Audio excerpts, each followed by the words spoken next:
Voilà pour les titres. Bienvenue dans votre journal qu'on démarre tout de suite avec le lancement de la deuxième édition de la caravane touristique du Gabon.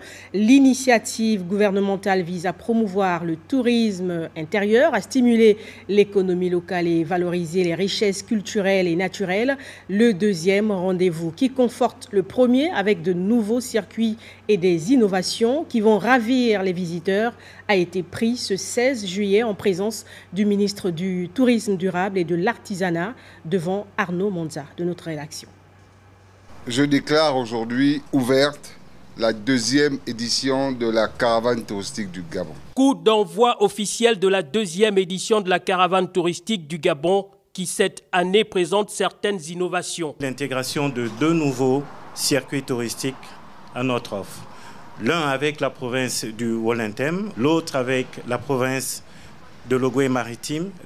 Nous nous réjouissons également d'une avancée majeure, la gratuité du e-visa touristique, décidée par son Excellence, Monsieur le Président de la République, Brice Clotaire Oligui Nguema. Cette initiative gouvernementale sous l'impulsion du chef de l'État a, entre autres objectifs, la valorisation du patrimoine naturel, culturel et artisanal du Gabon, aussi stimuler l'économie locale. Ce projet incarne bien plus qu'un circuit de découverte.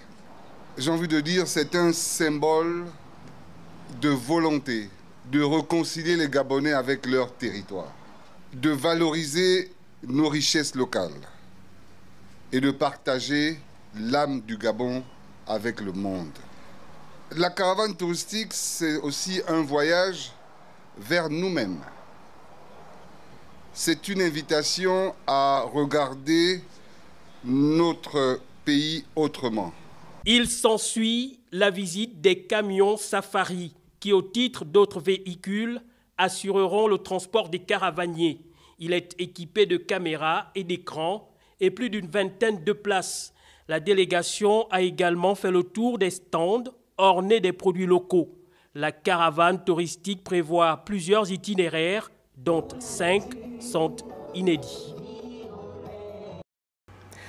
Ouverture ce matin de l'atelier sur les obligations bleues par le ministère de la Pêche, de la Mer et de l'Économie bleue à Libreville. Les travaux lancés par Laurence Ndon abordent les stratégies et les actions pour une utilisation durable des ressources marines et côtières au profit du développement économique et social. Il vise donc à sensibiliser et à renforcer les capacités des acteurs du secteur.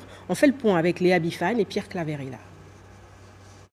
La mise en œuvre des mécanismes innovants permettant au Gabon de protéger son écosystème marin et tendre vers une économie bleue durable nécessite de répondre aux obligations bleues. Le projet des obligations bleues est bien plus qu'un mécanisme financier. C'est un acte de souveraineté. C'est un levier pour mieux protéger nos écosystèmes marins, tout en développant une économie bleue plus inclusive, plus résiliente et plus juste. La présentation du projet bleu qui intervient à la faveur de cet atelier adresse un état de lieu de ce projet. Ce projet repose sur un partenariat stratégique entre plusieurs institutions. Le gouvernement de la République gabonaise, à travers le ministère de la Mer, de la Pêche et de l'Économie bleue, le Fonds de préservation de la biodiversité au Gabon, l'unité de gestion du projet, le ministère du Budget et des Finances et nos partenaires internationaux, en particulier The Nature of Conservancy, dont je salue ici l'engagement constant. Le gouvernement gabonais et les parties prenantes du projet ont un défi à relever, celui de construire une économie axée sur le respect de la mer. Nous sommes réunis ici aujourd'hui et durant ces 2 jours pour nous assurer que les jalons fixés initialement dans ce projet sont pleinement alignés avec les priorités, les réalités et les intérêts de notre pays, conformément au projet de société de son Excellence Brice Clotaire Oligui Nguema, président de la République, chef de l'État, chef du gouvernement. L'invite est donc faite aux acteurs gabonais à s'approprier ce projet durant les 2 jours de travaux. Dans ce journal, on s'intéresse aussi à la lutte contre le conflit homme-faune. Dans le département de la Douini à Mouabi, l'ONG Space for Giants et les eaux et forêts travaillent à atténuer ces interactions depuis quelques mois. Des clôtures électriques mobiles là-bas ont été installées autour des parcelles agricoles pour protéger les cultures des éléphants, à la grande satisfaction des villageois qui en redemandent. Landry Makombo, notre correspondant. Depuis le mois de mars 2025, des clôtures électriques mobiles viennent réduire considérablement les dévastations des cultures par les pachydermes dans le département de la Douini. Je vous remercie beaucoup pour la clôture qu'on a eu à Mivongri pour les 7 personnes pour l'élévation des éléphants. Depuis qu'on a placé, nous sommes toujours dans le calme. 13 de ces dispositifs ont déjà été déployés. 7 dans le canton de Bandi, 1 à Douami-Mwimbi et 5 dans Miramba-Yara. Une réponse concrète à un conflit permanent entre les populations rurales et la grande faune. On a un département qui s'étend sur superficie SIG à 230 215 hectares. Donc ouvrir tout le département, ce sera difficile, mais on a déjà essayé de faire un grand pas en avant. Il y a des villages qui ne se sont pas prononcés. Pourtant, on constate que c'est des villages à haute pression d'éléphants. Cette action est menée par l'ONG Space for Giants, partenaire de l'administration forestière gabonaise. Sur le terrain, les équipes multiplient les sensibilisations et les visites de suivi pour garantir l'efficacité des installations. Le travail que nous effectuons ce matin, c'est l'inspection des clôtures électriques mobiles qui ont été installées à quelques kilomètres du cantonnement. L'objectif du travail est d'aller vérifier, aller recenser les interactions qu'il y a entre la faune sauvage et les clôtures mobiles. Les bénéficiaires s'approprient progressivement ce nouvel outil. 20 nouvelles demandes ont d'ores et déjà été enregistrées pour le compte du deuxième trimestre. Une dynamique encourageante dans la lutte pour la cohabitation pacifique entre l'homme et la faune. Dans Langounier, on parle de la suite des visites de terrain du ministre des Travaux publics. Edgar Mukumbi s'imprègne du niveau d'exécution des travaux de réhabilitation des tronçons routiers. Ce soir, les linéaires Lebamba Mbigou, Malinga, Molo avec Betty Onzembe et Louis Bestar-Lignongo. Prévu durer 48 mois pour chaque tronçon, les premiers résultats des travaux des linéaires Lebamba Mbigou, Malinga Molo, long de 208 km, sont perceptibles. À pied d'œuvre, les ouvriers procèdent à l'ensoleillement et au terrassement des routes.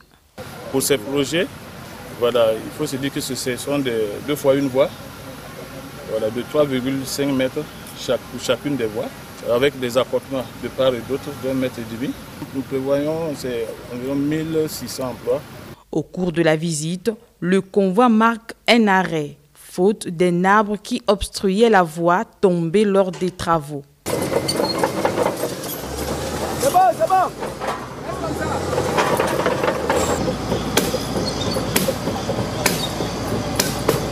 La tutelle s'est imprégnée davantage des difficultés rencontrées dans la zone de travail.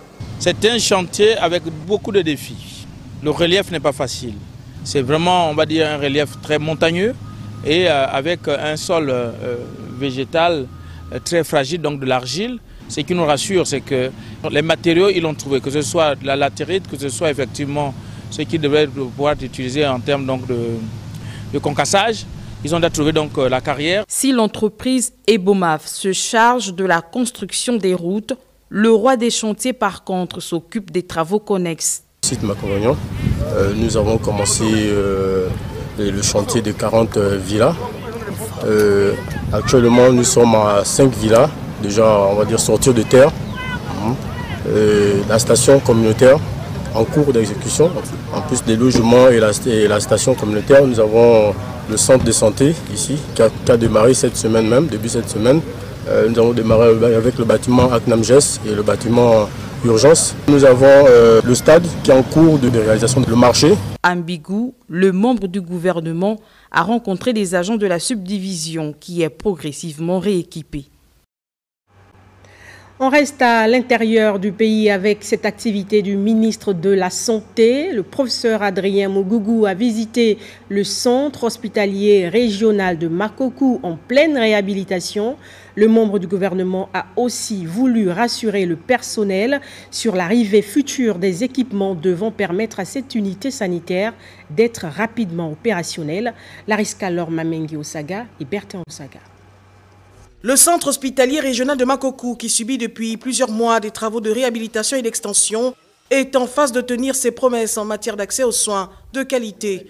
C'est pourquoi le ministre de la Santé est venu personnellement s'assurer non seulement de l'avancement du chantier, mais également de la livraison des équipements dédiés à cette formation sanitaire. Nous avions reçu du matériel qui nous avait d'ailleurs été remis par son Excellence le Président de la République. Donc il était question de venir s'assurer que ce matériel a été installé et pour ce matériel, des formations ont été faites auprès des utilisateurs et que les populations en bénéficient. Parce que c'est un chantier aussi qui est à la fois continuer à assurer les soins aux populations. Et donc, la livraison presque se fait progressivement. Tout le monde a accéléré la cadence et nous osons espérer que d'ici la fin du projet, autour de mi-août, tout le monde aura bouclé. Occasion pour le professeur Adrien Mougougou de rappeler que l'enjeu principal d'un tel investissement est de permettre aux populations de l'arrière-pays de bénéficier des mêmes conditions d'offre de soins que dans les grandes villes. Ce que nous souhaitons, c'est qu'au niveau régional, chacun de ces hôpitaux arrive à limiter le départ des patients notamment vers Libreville. Aujourd'hui, Dieu merci, le service de radiologie devra s'agrandir. En ressources humaines aussi, nous avons un traumatologue, nous avons un chirurgien, nous avons un radiologue que nous n'avions pas il y a 2 ans à peu près. Donc là aussi, c'est un motif de satisfaction, mais il y a encore des choses à faire. Nous allons continuer à mener cet hôpital ainsi que les autres CHR à un niveau maximum d'offres de soins. Ce vaste programme de construction, réhabilitation et extension des structures hospitalières s'inscrit dans le cadre du projet d'appui au secteur de la santé phase 2, piloté par Wilfried Mando, qui coordonne le projet dans le cadre d'un partenariat avec l'Agence française de développement. Dans le même registre, mais cette fois à Libreville, lancé pour améliorer les conditions de travail des agents, les travaux de réhabilitation du bâtiment du ministère de la Planification et de la Prospective avancent bien. L'infrastructure modernisée va permettre de regrouper les entités sous tutelle. Le ministre en charge de ce département a effectué une visite sur le chantier. Louise Pierrette Mvono a rappelé l'importance de ce projet. Mirandangui pour les explications. Une journée d'activité pour la ministre de la Planification et de la Prospective après sa réunion hebdomadaire avec le comité de direction CAP à Ouloumi. Une visite s'impose pour toucher du doigt l'avancement des travaux de réhabilitation du bâtiment qui va abriter le ministère. C'est des travaux qui ont commencé depuis un certain moment déjà. Nous avons eu un petit temps d'arrêt et aujourd'hui, je me rends compte avec beaucoup de satisfaction que la direction générale, le bâtiment de la direction générale de la statistique est pratiquement fini. Ce qui est important parce que c'est quand même le bâtiment qui abrite les travaux du recensement général de la population et du logement. Je pense que ça va permettre aux équipes effectivement de travailler dans des conditions plutôt favorables. Les ouvriers sont à pied d'œuvre, chacun accomplit sa tâche avec détermination et professionnalisme à la satisfaction du ministre. J'ai fait cette visite il y a 1 mois à peu près. Je dois dire que j'ai été très agréablement surprise par l'état d'avancement des travaux et je n'ai aucun doute qu'une fois qu'on leur aura payé les fonds nécessaires pour aller à la phase suivante, nous serons en position de rentrer dans ce bâtiment. Le personnel administratif, quant à lui, a hâte d'occuper ces nouveaux locaux, mais en attendant, les ouvriers sont à l'œuvre pour les finitions. Pour la suite de ce journal, nous vous invitons à présent à écouter un extrait de cette communication du ministère de la Justice relative au concours externe d'entrée à l'ENAM. Elle a été rendue publique par Nina Alibala Lenyongo, le conseiller en communication du ministre de la Justice. Communiqué du ministère de la Justice, garde des Sceaux, chargé des droits humains. Le ministre de la Justice, garde des Sceaux, chargé des droits humains, informe le public que 4 concours externes pour le recrutement de 200 magistrats et 100 greffiers se dérouleront les 23 et 24 août 2025 à Libreville.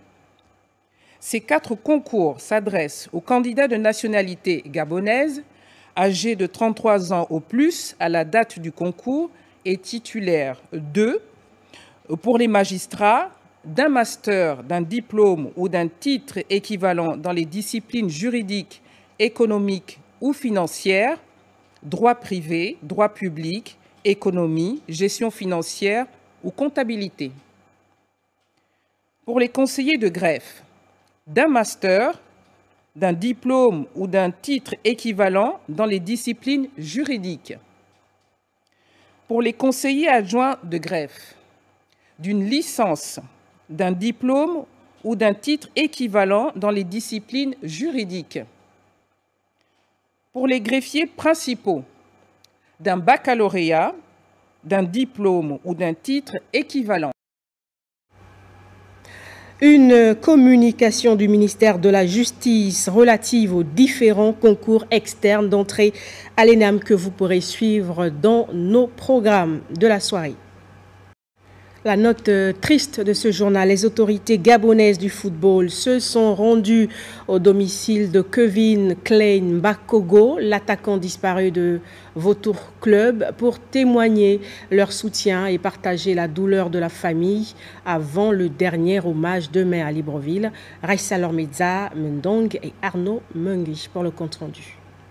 La ministre des Sports, Dr Armande Longo, épouse Moulengi, accompagnée du directeur général de l'Office national de développement du sport, du directeur général des sports et de quelques collaborateurs, s'est rendue au domicile familial afin de témoigner le soutien du ministère partant du gouvernement et leur compassion à la famille du sociétaire de Vautour Club, éprouvée depuis ce tragique dimanche 29 juin.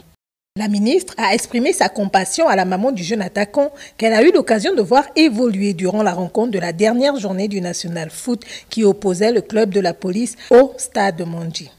Jeune, talentueux et prometteur, Kevin Bakogo était considéré par beaucoup comme l'un des meilleurs attaquants de sa génération dans le football national. Figure montante, il incarnait l'espoir du ballon rond et était un prétendant sérieux pour la sélection nationale. Au-delà des terrains et de sa passion pour le cuir, Kevin Klein Bakogo, meilleur buteur du club Vautour pour la saison écoulée, avait également prêté serment pour servir et protéger la nation au sein des forces de police nationales. Mort à l'âge de 24 ans, l'attaquant gabonais aux qualités athlétiques appréciées de tous et quatrième meilleur buteur du championnat avec 11 réalisations, s'en est allé, telle une étoile filante, brisant des cœurs sur le chemin dans sa famille biologique et sportive. Le programme des obsèques prévoit la sortie du corps pour ce jeudi 17 juillet à 14 h avec exposition et veillée à la phobie. Et l'inhumation aura lieu le vendredi 18 juillet dans la plus stricte intimité familiale.